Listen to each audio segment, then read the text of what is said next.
नमस्कार, मैं सतीश अडवाणी स्वास्तिक pig farm पर आप सभी का हार्दिक स्वागत करता हूं।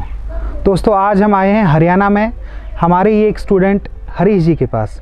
हरीश जी, आप अपना एक खूबसूरत सा परिचय दे दीजिए प्लीज़। नमस्कार जी, मैं हरीश कुमार, गांव सीहोर, डिस्ट्रिक्ट महेंद्रगढ़, तहसील कनीना। आपने पहले क्या किया और अभी क्या कर रहे हैं? सर, मैं पहले आर्मी में था। आर्मी में 16 साल 2 महीने सर्विस करके रिटायरमेंट ले लिया। उसके बाद मैंने जो है अभी पिग फार्मिंग कर रहा हूँ। आपने हमारे संस्थान से ट्रेनिंग कौन से मंथ में लिया था? सर, मैंने 2019 दिसंबर के बैच में ट्रेनिंग लिया था आपके पास। ठीक है। और आपने फार्म कब स्टार्ट किया था? फार्म की ओपनिंग डेट क्या है? ओपनिंग डेट 23 फरवरी 2020 था। कोरोना से जस्ट कुछ दिन पहले, एक महीना पहले। हाँ जी, 1 महीने पहले मैंने जो है ओपनिंग कर लिया था। ठीक है। 23 फरवरी 2020 को। कितने पशुओं से आपने शुरुआत की थी? मैं सर 2 बोर और 14 मादा लेके आया था। ठीक है। आप सभी को मैं अवगत करा दूं कि इनके पास जो ब्रीड है वो हमारे ही फार्म से गई थी। अभी लगभग आपको ऑलमोस्ट कितने साल हो चुके? अभी 23 फरवरी 2 साल कंप्लीट हो जाएंगे सर। ठीक है, ऑलमोस्ट 2 साल हो गए। हाँ जी, 1 महीना ही बाकी है। 2 सालों का तजुर्बा आप हमें थोड़ा बताएं कि आपने 2 सालों में क्या सीखा, क्या समझा। पिगरी को आप किस प्रकार से आप अब देखते हैं? एक समय वो था जब आपने शुरू किया था और एक आज है जो आप 2 साल का तजुर्बा लेकर बैठे हैं। क्या आपने इसमें खोया और पाया? इसमें सर पिग फार्म के अंदर खोने वाली चीज़ तो कुछ ऐसे नहीं, अच्छा व्यवसाय है और इसके अंदर दिल से और लगन से अगर किया जाए तो अच्छे इनकम है। वर्कलोड भी कम ही है, सुबह और शाम का ही काम है। अभी आपके पास एट प्रेजेंट पशुओं का क्या संख्या है इस प्रेजेंट? पशु मेरे पास 61 है सर। 61। थोड़ा डिस्क्राइब कर दो क्या क्या है उसमें? 29 मादा है, 29 अडल्ट फीमेल है। हाँ जी, साऊ है। साऊ है। उसमें से प्रेग्नेंट कितनी है? प्रेग्नेंट 17-18 प्रेग्नेंट हैं। 17-18 प्रेग्नेंट। हाँ जी, और 2 बोर हैं, बाकी 30 जो है पिगलेट हैं। ठीक है। तो अभी ये जो 17-18 प्रेग्नेंट है कब तक ब्याह जाएंगी? बच्चे कब तक देंगे? ये अप्रैल लास्ट तक हो जाएगा जी इनका। अप्रैल लास्ट तक। हाँ। तो आपके पास लगभग 150 पौने 200 बच्चे और आने वाले हैं। हाँ जी, अप्रैल लास्ट तक जो है। 2 सालों में आपने कितनी बार माल को बेचा? मोटा मोटा सर 3 बार सेल किया है। 2 बार अक्टूबर को किया था, जो एक इलाहाबाद की पार्टी आई थी। ठीक है। जस्ट लॉकडाउन के अंदर ही था वो। 2 अक्टूबर 2020 ठीक। पिगलेट ले गए थे वो। ठीक है। उसके बाद में? उसके बाद पिछली साल निकाला था अगस्त में। ठीक है। आपको तो डेट काफ़ी याद रहती है। हाँ, आर्मी वाले जो ठहरे। हाँ जी। और अभी 5 जनवरी को एक बैच गया है जो पानीपत के, अभी रिसेंटली? हाँ, जस्ट 2.25 लाख का, जिसके अंदर 69 पिगलेट थे। ठीक है। अभी आप जो पिछले 2 सालों में आपके फार्म पर कोई मेजर बीमारी का आपको सामना करना पड़ा हो या ऐसा कुछ? नहीं, ऐसा कुछ नहीं है, मेजर कुछ नहीं है। मक्खी वाला वगैरह ये थोड़ा बहुत आता है जो गर्मियों के टाइम में जी। बारिश के टाइम में जी। उसका दवाई वगैरह छिड़काव कर देते हैं, उसकी मशीन ला रखी है। अभी जो सर्दियां चल रही हैं या आपने 2-3 सर्दियां निकाल भी ली हैं, तो सर्दियों में आप अपने फार्म का प्रबंधन किस प्रकार से करते हैं? सर्दियों के अंदर सर हम पूरा कवर कर देते हैं। ठीक है। तिरपाल वगैरह लगा करके। ठीक है। ऊपर छत है, उसके ऊपर टीन डाल देते हैं। ठीक है। बीच में जो गैप है। ठीक है। और जो धूप निकलती है तो उसको ओपन कर देते हैं, नहीं तो क्लोज रहता है। ठीक है। और सर्दी का ऐसा नॉर्मल कोई ज़्यादा प्रॉब्लम? ऊपर छत के ऊपर हमने वो उसके ऊपर पूले वगैरह वो डाल रखी हैं, तो ऊपर से छत ठंडी नहीं होती। ठीक है जी। और गर्मियों में आप अपने फार्म को किस प्रकार से हैंडल करते हैं? गर्मियों में 3 बार तो सर नहलाना हो जाता है पशु को। ठीक है। और पूरी जो ये अब कवर करते हैं इसको ओपन कर देते हैं, और 2-4 फैन वगैरह एडजस्टमेंट कर रखी, लाइट का कनेक्शन है, तो ज़्यादा गर्मी होती है तो उसको ऑन कर देते हैं। फीड किस प्रकार से देते हैं आप लोग? फीड सर हम 1 टाइम देते हैं। एक टाइम देते हैं? हाँ जी, 1 टाइम देते हैं। सुबह पूरा फार्म की पहले सफाई करते हैं, उसके बाद कैपेसिटी के हिसाब से जो साऊ है उसको 2 से 2.5 kg चाहिए। पिगलेट है वो बार बार खाता है तो उसको 24 घंटा अवेलेबल रहती है, तो सुबह एक बार डाल दिया। बाकी दिन में हम वैसे राउंड फार्म को खोल करके और फार्म को चेक करते रहते हैं। फीड आप एक बार देते हैं? हाँ, फीड एक बार ड्राई देते फीड हैं। देते हैं? हाँ, ड्राई फीड है। पानी किस प्रकार से पीते हैं पशु? पानी निपल सिस्टम लगी हुई है जी, टंकी का लगा हुआ है ऊपर 1000 लीटर की। अच्छा, 1000 लीटर की हाँ टंकी है। जी, उसको सर्दियों में कितनी बार भरते हो और गर्मियों में कितनी बार भरते हो? सर्दी में तो कंज्यूमेंस थोड़ा कम होता है, ठीक है। तो एक बार सुबह शाम तो चेक कर ही थे हैं। बाकी गर्मी के अंदर तो 3 टाइम देना पड़ता है। 3 टाइम भरते हैं। आपने इसके जो है वो कंबाइंड आपने मछली का फार्म भी खोल रखा है, उसके बारे में आप थोड़ा सा ज्ञात करवाएं हमारे दर्शकों को। मछली के बारे में ऐसा था सर, इसका जो वेस्टेज जाता है वो खाद के रूप में ही काम आता था पहले तो फर्स्ट में जी। फिर हमारे एक दोस्त है, उन्होंने गाइडलाइन दिया कि पीछे अगर इसमें तालाब बना दिया जाए तो मच्छी इसी वेस्टेज पे आपकी पलेंगी। ठीक है। तो अच्छा उसमें इनकम भी हो जाएगा आपका, यहाँ पे वेस्टेज की स्मेल भी नहीं होगी। तो इस पर्पज़ से मैंने 100 बाई 55 का तालाब बनाया पीछे। ठीक है। आपने उसमें बीज कितना डाला? अभी फ़िलहाल जो बैच चल रहा है उसके अंदर 10,000 बीज डाला। नस्ल कौन सी है? नस्ल इसके अंदर मांगूर है। और क्या वास्तव में आप इस पानी के अलावा या फिर इस गोबर के अलावा कुछ और देते हैं या नहीं देते? नहीं, एक्स्ट्रा कोई इसके अंदर कोई फीड का एक दाना नहीं डाला है, कोई मेडिसिन नहीं डाल रखी है। इसका सिर्फ हम महीने में 20 दिन में एक बार पानी को इंटरचेंज करते हैं। ठीक है। वो किस प्रकार से करते हैं आप? उसमें एक जैसे कि मान लो आप फसल है, आप फसल में यही पानी देते हाँ हैं? जी, फसल में ही देते हैं। वो आप इंटरचेंज आप कैसे करते हैं, थोड़ा सा आप बताएं। जैसे बोर जो ट्यूबवेल चलता है हमारा, वो डायरेक्ट तालाब में कूदता है। ठीक है। तालाब में एक हमने पंप लगा रखा है 3 HP का 1 जो है फेस का। ठीक है। उससे हम अपनी फसल में पानी देते हैं। अच्छा, मतलब कि सर्कुलेट हो जाता है? हाँ जी, उसका नीचे का पूरा मलबा या वैसा जो गाढ़ा पानी हो जाता है उसको फसल में खाद के रूप में और पानी लग जाता है। वो जो आपने बीज डाला था कौन सी डेट को डाला था? ये 25 अप्रैल को डाला जी, 2021। उसकी डेप्थ भी बता दीजिए प्लीज़ आप। उस जो तालाब की डेप्थ है जी, एक तरफ तो 6 फीट है और 1/4 में, और 3 हिस्से में है वो 8 फीट है। ठीक है। और वो मैं तो मछली का एक्सपर्ट नहीं हूँ, तो वो अमोनिया जो बनता है वो कैसे मेंटेन होता है? अमोनिया ऐसा है जी, अमोनिया एक साइड में बनता है। जिस तरफ आपका वेस्टेज जाएगा वो गैस बनाएगा, तो उसका हमने पार्ट अलग कर दिया। ओके। और 3 फेस जो है वो मच्छी के लिए सेफ जोन छोड़ दिया। वो सिर्फ फीड के पास मलबा जहाँ गिरता है वहाँ अमोनिया बनता है, वहाँ सिर्फ खाना खाने आएगी, खाना खा करके और सेफ जोन में चली जाएगी। अभी आपको कितने 8-9 महीने हो गए? हाँ जी, 25 अप्रैल से टाइम लगा लो सर, 8-9 महीने हो गए। तो अभी उसका जो है वो क्या साइज है? ऑलमोस्ट 1/2 kg से प्लस है। अच्छा, 1/2 kg के प्लस है? हाँ जी, 1/2 kg से प्लस है। और इसके अंदर जो ब्रीड नेट हमने ऊपर लगाया ताकि पक्षी इसको ना लेकर जाए बच्चे को। हाँ जी, तो वो लॉकडाउन की वजह से हमें थोड़ा डिले मिला, उस वजह से कुछ बेज की जो है कैजुअलिटी पक्षियों ने चुग लिया उसको। वो पक्षियों ने चुगा और कोई मरा तो नहीं इस दौरान? नहीं, कैजुअलिटी एक पीस की नहीं है जी। अच्छा, अंदर कोई नहीं मरा, ऊपर से पक्षी ले गए, वो एक अलग बात। पक्षी ले गए वो। अभी आप अनुमानित 4-5 हज़ार? हाँ जी, 4000 प्लस हमें अनुमान है। एक बार जाल मरवाया था हमें 20 दिन पहले। ठीक है। उसके अंदर उन्होंने, उस पार्टी ने बोला कि 4000 के प्लस आपका बीज है। ठीक है।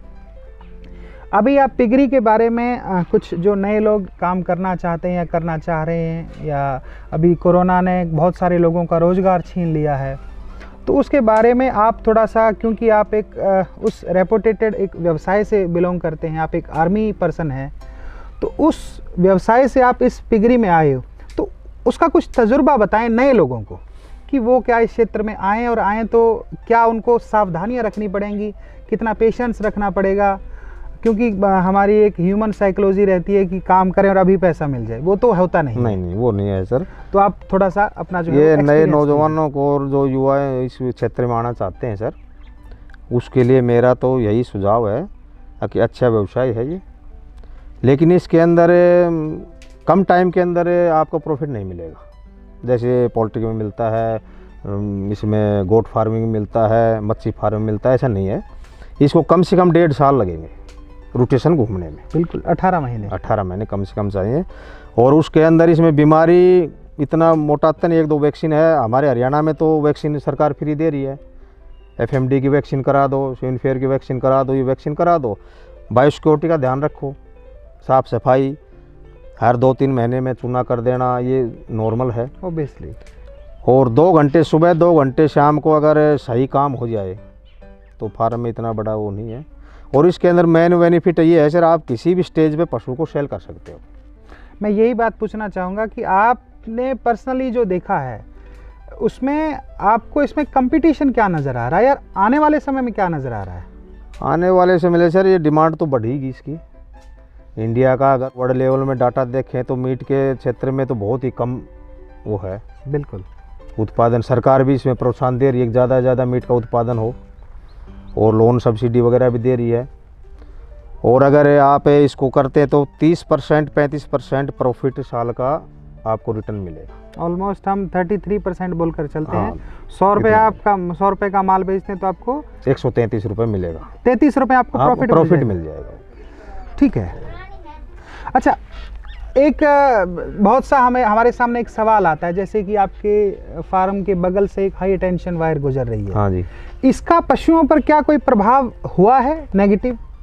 नहीं सर, ऐसा तो कुछ नहीं है। हमें इस डिपार्टमेंट से बातचीत की थी, तो अगर ऐसा कोई नुकसान होता तो पहले ही बोला इसको। नहीं, पशुओं पर इसका प्रभाव नहीं, ऐसा कुछ नहीं मिला सर। इसके तो हमारे को बेनिफिट हो रहा है। अच्छा। सर्दी के टाइम में इसकी नीचे की जो फसल है उसको सर्दी की पाला कम पड़ता है बजाय दूसरे के जो सर्दी फसल खराब हो जाती है, हमारी इसके नीचे फसल खराब नहीं होती। हरीश जी, टोटल आपका लैंड यहाँ पर कितने एकड़ का है? यहाँ 6 एकड़ है सर। 6 एकड़। ये कंस्ट्रक्शन कितने साइज का है? ये 60 बाई 70 में है सर। लेबर को छोड़, हाँ जी, लेबर को छोड़ के 60 बाई 70 में है पूरा। ठीक है।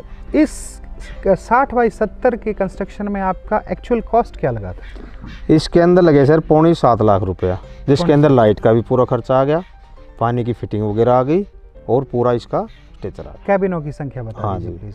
और उस कैबिनों की संख्या टोटल अभी 20 है सर। 20 है? हाँ जी। उसमें फीड स्टोर इंक्लूड कर रहे हैं? नहीं, फीड स्टोर अलग है। फीड स्टोर का क्या साइज? ओनली बच्चों और मादाओं के जो केबिन है वो 20 है। और फीड स्टोर का क्या साइज है भला? इसका सर 8 बाई 17 है। 8 बाई 17। हाँ जी। आपको पिग फार्म जिस समय आपने शुरू किया उस समय आपको किन मुख्य चुनौतियों का सामना करना पड़ा था? यहाँ तो कुछ आई नहीं सर ऐसी चुनौती, तो पशु उपलब्ध हो गई, अच्छी नस्ल मिल गई थी। हरीश बाबू, आपके तजुर्बे के अनुसार आपने फार्म का कंस्ट्रक्शन बना लिया सर, उसके बाद में पशु डाल लिए सर। अब आपका जितना भी खर्च हो रहा है उस खर्च में से कितने % फीड का है, कितने % लेबर, पानी, बिजली और दवाई का है? उन दोनों को आप परसेंटेज में डिवाइड कीजिए प्लीज़। सर ऐसा है कि इसके अंदर जो कॉस्ट है वो फीड की सबसे ज़्यादा है। 90-92% जो फीड पे ही खर्च है। बाकी पानी का और बिजली का तो बड़ा पानी का नाम मात्र का है सर, ट्यूबवेल घर का है और डाल दो। और बिजली का खर्चा कितना आता है? बिजली का सर इसमें 4 CFN लगा रखी है, एक छोटा टुल्लू पंप है जिससे हम टंकी भरते हैं, बाकी वो वॉशिंग के लिए और कुछ नहीं है। हाँ। और सोलर का आपने क्या व्यवस्था कर रखी है? सोलर लगाई है सर, ये 1.5 किलोवाट का 52,000 का लगा है। अपने फार्म के लिए? फार्म का ये कॉमर्शियल के अंदर पूरा लोड अपना उठा लेता है। ठीक है। और जो आपने अभी जो फिश फार्म के बारे में बताया उसमें आपका इनिशियली कंस्ट्रक्शन को छोड़कर जो आपने खुदाई करवाई है उसको छोड़कर आपने उसमें कितना खर्च किया? मोटा मोटा बीज कितने का लाया आपने? सर 10,000 बीज डला था तो 1.5 पैसे का आया था जो है एक बीज। ठीक है। 11,500 का बीज आया। ठीक है। और हिसार से लेके आए थे हम। ठीक है। तो टोटल बीज जो है वो 13,000 का आया था सर। ठीक है। खर्चा लगा के। और उसके ऊपर आपने नेट लगाया? उसके ऊपर ब्रीड नेट लगाया सर, वो आया 20,000 का। ठीक है। पूरा कवर करने के लिए। अभी आप जो उसका आउटपुट बेचेंगे कब इस बैच को आप? इसका बैच सर अभी मार्च या के आसपास निकालेंगे। 1 साल का हो जाएगा उस समय? हाँ जी, 1 साल का हो तो जाएगा। आप क्या टारगेट मानकर चल रहे हो कि उसमें आपको क्या प्रॉफिट होने के आसार है अभी जो है प्रेजेंट सर उसकी हमारी संभावना 2.25-2 लाख के आसपास है प्रॉफिट ये खर्चा निकालने के बाद? हाँ सर। मतलब कि 33,000 रुपये 34,000 रुपये खर्चा निकालने के बाद में आप 2 लाख रुपए प्रॉफिट की? हाँ जी, आराम से बच जाएगा। दोस्तों, अभी इस फार्म के जो मुख्य लेबर के रूप में जो काम कर रहे हैं या जो मैनेजमेंट कर रहे हैं उनसे हम परिचय करवाएंगे। नमस्कार जी। राम राम जी। आप अपना नाम बताओ जी। राम अवतार। राम अवतार जी, आप इस फार्म को कितने लोग संभाल रहे हो? मैं एक ही संभाल रहा हूँ। एक ही काफ़ी हो? एक ही काफ़ी हो। सभी पशुओं के लिए? सभी पशुओं के लिए। और यहाँ पर रखवाली के लिए कोई कुत्ता भी रखा है आपने? नहीं, कुत्ता है। अच्छी बात है। वो ये जो कुत्ता हमको देख पा रहा है? ये रहा। ठीक है जी। इसका कोई नाम रखा है आपने? इसका नाम शेरू। ठीक है जी। अच्छा, अब ये बताओ कि जैसे कि फार्म में कोई पशु बीमार है या किसी को ठंड लग गई है, तो आप देसी नुस्खे किस प्रकार से, जैसे कि सर्दी हो गई है, खांसी हो गया, जुखाम हो गया, तो आप उसको किस प्रकार से हैंडल करते हैं? सबसे हैंडल बढ़िया है कि उसको फीड में सुबह उठते ही अगर वैसे दी जाए तो और बढ़िया है, बेहतर है। नहीं फीड में मिला दी क्या चीज़? दारू। ओ, दारू फीड में मिला दी। कौन सी दारू भला? दारू पहले तो देसी काम करती है। ठीक है, देसी दारू कितनी दें? ये इसका मुझे अब से पहले अगर 50 kg का बच्चा है तो उसको 10 ml। ठीक है, उससे ऊपर बढ़ के जाएगी 20 ml तक हम एक को दे सकते हैं। ठीक है, इस दारू से हमको क्या क्या लाभ देखने को मिल सकते हैं? इस दारू से एक तो पेट में कीड़ा नहीं बनेंगे, ठीक है, एक फुलावट हो जाएगी, ठीक है, एक खाणो पूरो खाएगा बच्चों, ठीक है, और सोएगा भी अच्छा, सोएगा भी अच्छा। एक जो ये खाज खुजली होती है ये ख़त्म। हाँ। ये दरअसल मुझे इससे पहले इस चीज़ का मुझे कोई तजुर्बा नहीं है, ये राम अवतार जी बता रहे हैं, अब इन्होंने एक्सपीरियंस किया होगा। अच्छा, ये सर्दियों में देते हो या गर्मियों में भी देते हो आप? नहीं, इनको गर्मियों में दे देते हैं। गर्मियों में भी? कितना टाइम छोड़कर आप? गर्मियों में दे देते हैं 2 महीनों में एक बार, सर्दियों में देते हैं महीने में एक बार। अच्छा, और मादाओं को, नर को, बच्चे को, किसी को भी? सभी को देते हैं। अच्छा, फिर झूमने लग जाते हैं पूरे? ना ना ना ना ना, इतना झूमने वाले नहीं देते ना, थोड़ी देते हैं। देखो 10 ml 50 किलो कम के करेगी? बिल्कुल, बहुत माइनर बस वो तो खाली पेट है, कीड़ा खत्म हो जाए, खाज खुजली उसकी साफ हो जाए। ये दरअसल ये जो बात है, ये अब से पहले नाम मेरे सामने कभी आई थी और इनका नया तजुर्बा है, अच्छी बात है। और फार्म में आपके फार्म कोई बड़ी बीमारी आई हुई आज तक? ऐसी कोई बीमारी नहीं है। आपको यहाँ पर फार्म संभालने में कितना टाइम लगता है, सुबह और शाम में, गर्मियों में और सर्दियों में? टाइम तो करने वाले के ऊपर है। टाइम तो मैं तो 2 घंटा हूँ खेल समझूँ सू, चाहे इतना ही जानवर और में जब भी 2 घंटा हम बाहर शू में। बहुत? पूरे दिन में 24 घंटों में 2 घंटे? 2 घंटे। आप नाइट यहीं पर रुकते हैं? हाँ, 24 घंटे आप यहीं पर? 24 घंटा यहीं रहता हूँ। ठीक है जी। और आपको इसमें कोई बड़ी समस्या आई हो आज तक, कोई पिछले 2 सालों में? ना, कोई समस्या नहीं आई। सिंपल सा काम है, बिल्कुल सिंपल। तो दोस्तों, हमने जो है यहाँ के जो फार्म में जो रहते हैं 24 घंटे, उनसे आपको मिलवाया और इनका एक नया तजुर्बा। और बच्चों को अगर दस्त हो जाता है तो? बच्चों को दस्त हो जाता है तो बच्चों को थोड़ा सा चावल रंधा डाल दिया। क्या चीज़ है? चावल। चावल? थोड़ा सा उबाले चावल। अच्छा, और वो डाल दिया, उससे दस्त सही हो जाता है? दस्त बंद। ये देसी फॉर्मूले हैं, बहुत अच्छा। आपने दवाई जो है दस्त की बता दी है और आपने दारू वाला एक बता दिया है। सबसे टॉप दारू का है, सबसे टॉप है इनमें, जानवरों में। सब डरते हैं उस चीज़ से। मैंने शायद इतनी दे दी कि मेरे पास से पिछले साल एक बच्ची थी उडेक, ठीक है, इन दिनों, ठीक है, उसने सब कुछ दे के छिक लिया था। इस बच्चे की आज जो सूर 2 साल को बनने जा रहे हो बच्चों जी, इसका 7 की बच्ची थी वो। अच्छा, वो नहीं पान पी। बरंडी की एक रम की बोतल दोनों पिला दी मैंने, दोनों पी। वैसे तो एक दिन नहीं पी। 1 महीना बाद भाई साहब आयोजन हो, वह बच्ची जी वैसे मर गई। मैं देख भाई इनमें कौन सी है। 1 महीने में ग्रोथ कर गई कि तो अब मरे थी, एक ली निकाल दी थी बाहर, अब मरेगी। उससे तजर्बा लिया था कि ये चीज़ इसमें टॉप काम करती है। आपके फार्म पर अभी तक मोर्टेलिटी रेशो, मतलब कि पशु मरने की संख्या कितनी होती है? तो ये छोटे डिलीवरी समय बच्चे तो हो जाता है। उसके अलावा कोई नहीं? वैसे कोई अलावा नहीं हुआ। आप मरने नहीं देते? नहीं, मरा ही नहीं है अब तक। बहुत अच्छी बात है, बहुत अच्छी बात है। सो इनका आपने तजुर्बा देखा, इनका ये पर्सनल तजुर्बा था और मुझे भी कुछ बातें अब नहीं पता चली। तो हरीश जी, आपका बहुत बहुत शुक्रिया, आपने अपने जो है तजुर्बे हमारे दर्शकों के साथ शेयर किए। और कभी आपको ऐसा लगा हो कि आपको जो हमने ब्रीड प्रोवाइड की थी उसमें कोई कमी हो, उसमें कोई दिक्कत हो? नहीं सर, ऐसा कोई हवा नहीं, बढ़िया ब्रीड है, अच्छे पिगलेट आ रहे हैं। बहुत अच्छी बात। आपके यहाँ पर अंतिम सवाल पूछूंगा, लीटर साइज क्या आ रहा है एवरेज? एवरेज सर 9 की आ रही है। 9 की आ रही है। बहुत बहुत आपका धन्यवाद, शुक्रिया, आपका शुक्रिया, थैंक यू, धन्यवाद, नमस्कार। उम्मीद करते हैं आपको वीडियो अच्छा लगा होगा और अगर आपको वीडियो अच्छा लगा तो आप अपने कमेंट में अपनी कोई प्रतिक्रिया जाहिर कीजिए। और अगर आपको किसी और विषय पर, कोई पर्टिकुलर विषय पर आपको अगर वीडियो चाहिए तो भी आप कमेंट में बताइए। अगर आपको वीडियो अच्छा लगा तो लाइक कीजिए। और अगर आप इसी प्रकार के कुछ वीडियो चाहते हैं रेगुलर अपने जो है वो मैसेज में, नोटिफिकेशन में, तो आप चाहें तो इस चैनल को सब्सक्राइब करके आप इसकी सदस्यता ग्रहण कर सकते हैं। बहुत बहुत धन्यवाद, शुक्रिया, आभार, अभिनंदन। जय हिंद।